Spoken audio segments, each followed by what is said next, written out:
Coucou tout le monde, donc on se retrouve pour le nettoyage des oreilles. Avant la pratique, je voulais vous montrer les produits, les différents produits que je vais utiliser. Donc pour ceux qui avaient vu ma trousse de soins avant, j'utilisais Autolan. Je l'utilise plus. Donc c'est pas que je la déconseille, mais voilà, parce que bon, elle m'a quand même servi pendant un moment, mais voilà, je suis pas fan. Pourquoi? Parce qu'on est quand même sur un produit peut-être un peu chimique.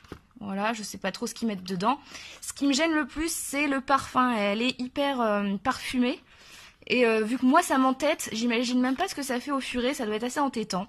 Donc bon, disons que si vraiment vous voulez utiliser un produit, je sais que voilà, j'ai jamais eu de soucis avec celle-ci. Par contre, sachez qu'elle a une forte odeur, donc moi je vous la présente, mais je ne l'utilise plus. Ce que j'utilise maintenant, c'est les sérums physiologiques. Donc vous en trouvez partout en magasin, de plusieurs marques, etc.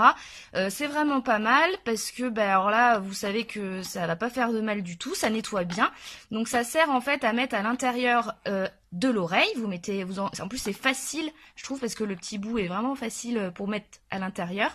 Donc vous mettez à l'intérieur de l'oreille, vous massez, mais je vais vous montrer comment on fait. Et vous pouvez aussi bien sûr donc en mettre sur une compresse et nettoyer donc le pavillon avec la compresse et le sérum physiologique.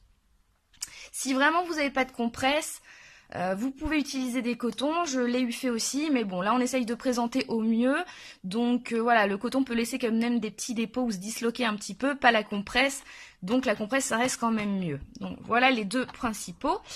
Et en fait après là c'est un petit peu plus différent.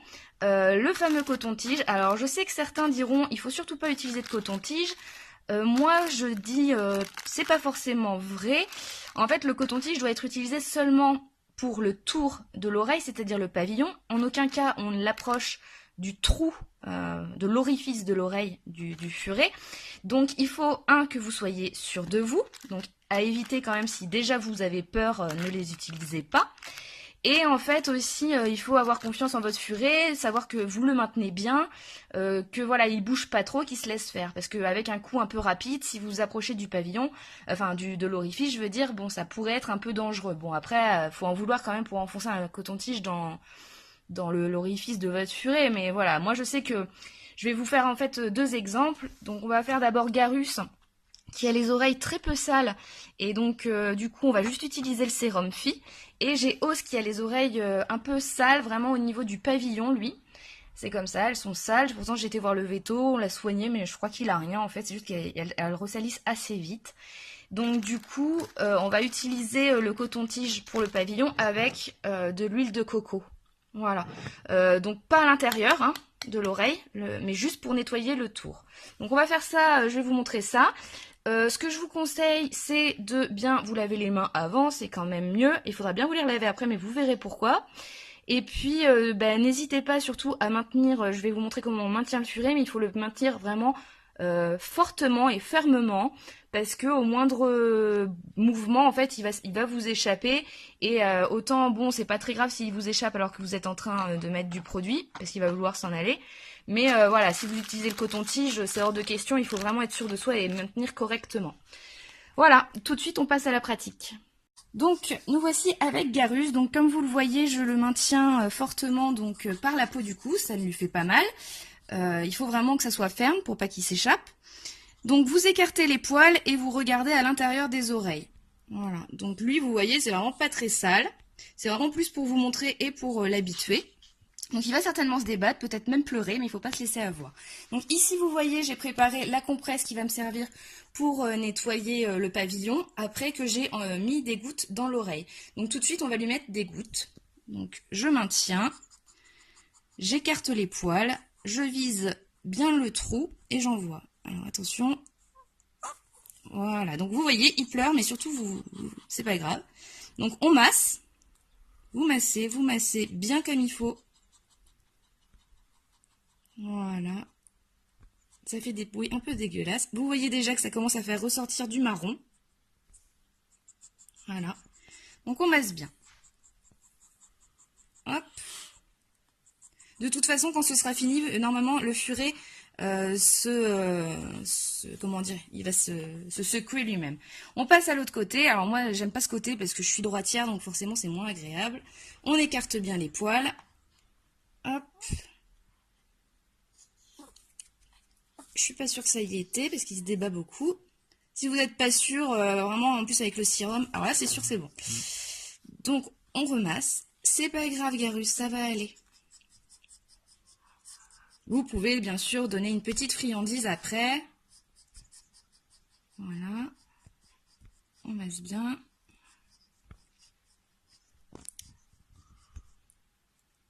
Voilà. Donc là c'est bien. Ce que je vais faire c'est envoyer le reste du produit hop, sur la compresse. Hop. Et c'est parti. Donc je réécarte les poils. Et avec... Oh il a déglandé. Mon Dieu. Monsieur n'apprécie pas. Bon c'est juste la deuxième fois qu'on lui fait. Et regardez. Voilà tout ce qu'on peut retirer. Donc on n'hésite pas. Ah c'est pas agréable. Mais c'est pas agréable de sentir ton déglandage non plus, je te rassure.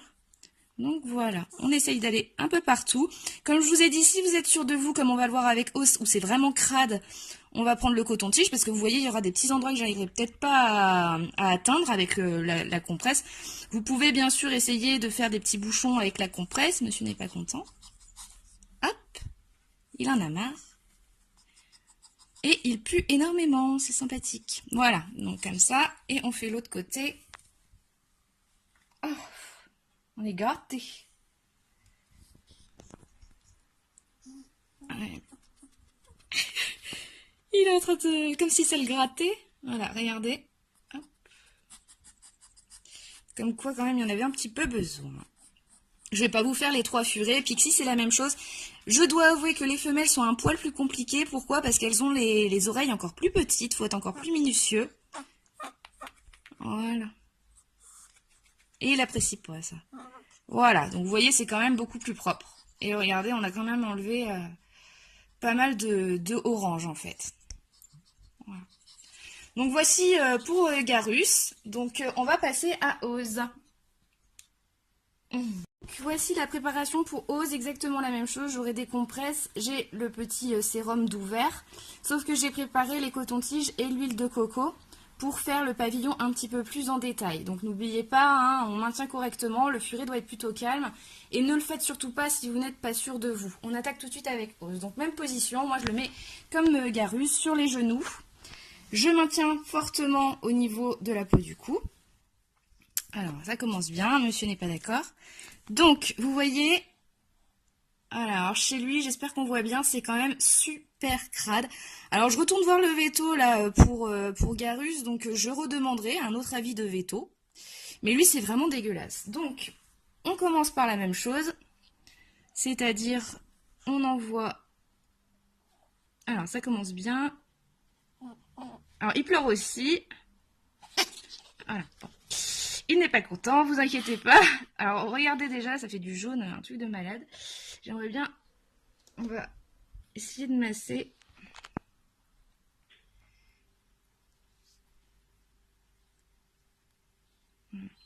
Là, je vous montre les deux plus difficiles. Enfin, pas au niveau de l'oreille, parce que comme je vous disais, j'en remets un poil dans le pavillon ici. Oh oui, je sais.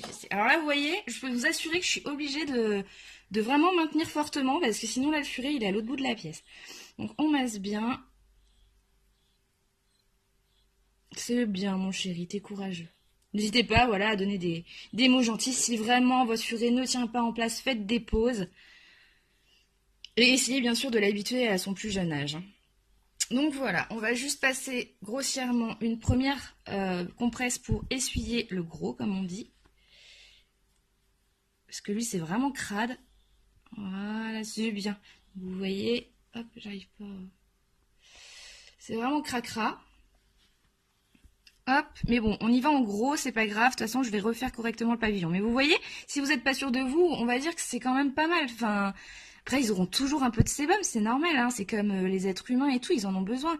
Mais voilà. Donc, allez, courage, mon doudou. L'autre côté, donc, mon côté détesté. Vous voyez, regardez, j'ai reçu du sébum avec des produits, c'est dégueulasse.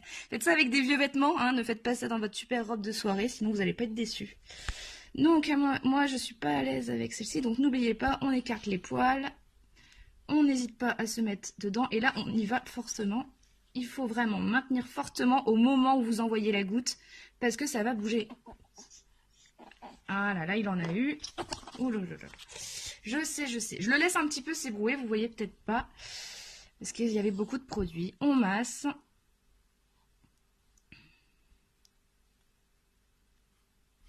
Pauvre bébé, on est horrible. Voilà. Hop. Elle est comment cette compresse? Ah, celle-ci peut-être, elle est pas trop sale. Hop. On essuie le gros. Alors là, il en a une dégueulasse ici. Ouais, alors là, vous voyez, je sais pas si vous voyez, c'est incrusté dedans. Donc on verra. J'espère que voilà, le veto m'avait donné des médicaments, tout ça, ça n'avait pas fait effet, donc je sais pas du tout. Je vois que ça part un peu. Donc c'est parti avec Ose pour vous montrer juste comment on nettoie le pavillon. On prend donc un coton-tige, je le mets dans l'huile de coco. Je les sors un peu comme ça là, histoire qu'il n'y en ait pas trop. Hop, et c'est parti. Donc j'écarte les poils et là en fait je vais passer dans le pavillon. Donc n'oubliez pas, le pavillon c'est toute cette partie-là. Là vous avez le trou de l'oreille. Donc même si c'est un peu cracra, on n'y va surtout pas avec le coton-tige. On repassera un coup de compresse ou on remet du produit si nécessaire. Mais on n'y va vraiment pas avec le coton-tige. Le coton-tige c'est pour toute cette partie. Je vais essayer de vous montrer. Ah non mais laisse-toi faire. Voilà, donc là vous voyez quand même ce que je retire. Je vais y aller. Hop. Alors, ce qui est bien, c'est que l'huile de coco, c'est naturel, vous le savez. Ça sent bon. Voilà. Oui, je sais, mon doudou. Donc là, j'ai quand même enlevé deux bons trucs. Vraiment pas mal. Je m'en débarrasse. On va en mettre un petit dernier. Mais c'est quand même mieux. Après, comme je vous dis, je te tiens. L'intérieur de l'oreille, c'est pas toujours nickel, mais... Oh, regardez-moi ça. Quand je vous dis que lui, il a les oreilles dégueulasses, je ne vous mens pas. Donc là, on va juste repasser. Hop, regardez. Voilà. Donc je vous l'ai dit, après, Ose a vraiment les oreilles crades. Je sais pas, je suis tombée sur un veto qui m'a dit que c'était une infection, une otite, je sais pas quoi. Il a eu des médocs, ça n'a rien changé. Le veto m'a donné des sales conseils. C'est-à-dire comme quoi il fallait lui nettoyer les oreilles tous les jours. Ça n'a fait qu'empirer. Donc j'attends le retour de ma veto qui est bien pour le ramener en même temps que je ferai Garus. Voilà. Donc là, vous voyez, je vais le laisser tranquille. Il n'y a pratiquement plus grand-chose qui sort. Et l'oreille est quand même super plus propre qu'au début. Je vais juste utiliser, hop, une petite compresse. On essaye un petit peu là l'entrée juste avec la compresse. Hop.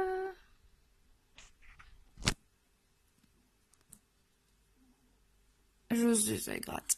Et voilà. Voilà. Voilà, c'est bien. Et allez, on y va, la dernière, avec les cotons-tiges, sachant que, comme je vous ai dit, moi, hélas, la gauche, c'est pas ce que je préfère, c'est pour ça qu'en général, je me fais aider quand même.